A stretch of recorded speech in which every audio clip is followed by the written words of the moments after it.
તાલુકાએ અમે આવેદનપત્ર આપી અને તાલુકા વિકાસ અધિકારી વતી મુખ્યમંત્રીને રજૂઆત કરી છે કે ભારતીય જનતા પાર્ટીના ભ્રષ્ટાચારી નેતા બચુભાઈ ખાબડના પુત્ર દ્વારા જે મનરેગા યોજનાની અંદર મસ્ત મોટું 71 કરોડનું જે કૌભાંડ કરવામાં આવેલું છે, એમાં દેવગઢ બારિયા ધાનપુર, તો એમાં સંજેલી પણ બાકાત નથી. જો સંજેલીની અંદર જો સઘન તપાસ કરવામાં આવે તો સંજેલીની અંદર એનાથી ડબલ ગણું કૌભાંડ બહાર આવે એમ છે.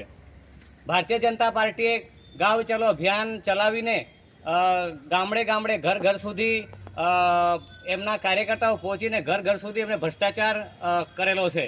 અત્યારે તમે જ્યાં જુઓ ત્યાં સ્ટોન બંધ હોય, કેટલ શેડ હોય, કૂવા હોય, રોડ રસ્તા હોય, તો દરેક જગ્યાએ સ્થળ પર કામ જોવા મળતું નથી. નર્યો ભ્રષ્ટાચાર જ જોવા મળે છે. અને જો કોઈ પણ આ ગામનો આગેવાન કોઈ પણ નેતા જો એમનો વિરોધ કરે તો એમને ડરાવી ધમકાવીને ધમકીઓ આપવામાં આવે છે. એટલે હું આ ભાજપની ભ્રષ્ટાચારી સરકારને કહેવા માંગુ છું કે આ સંજેલી તાલુકાની અંદર મુખ્યમંત્રીને રજૂઆત કરી અને અમે કહેવા માંગીએ છીએ કે અહીંયા વિજિલન્સ દ્વારા તપાસ કરવામાં આવે તો મસ્ત મોટું કૌભાંડ બહાર આવે એમ છે અને બહુ મોટી માછલીઓ પકડાય એમ છે. તો આવનાર દિવસની અંદર જો 7 દિવસની અંદર જો આ કોઈ તપાસ કરવામાં ના આવે તો અમે ગાંધી ચિંધ્યા માર્ગે આંદોલન કરીશું અને ધરણા પ્રદર્શન પણ કરીશું. અલ્પેશ આરેલ.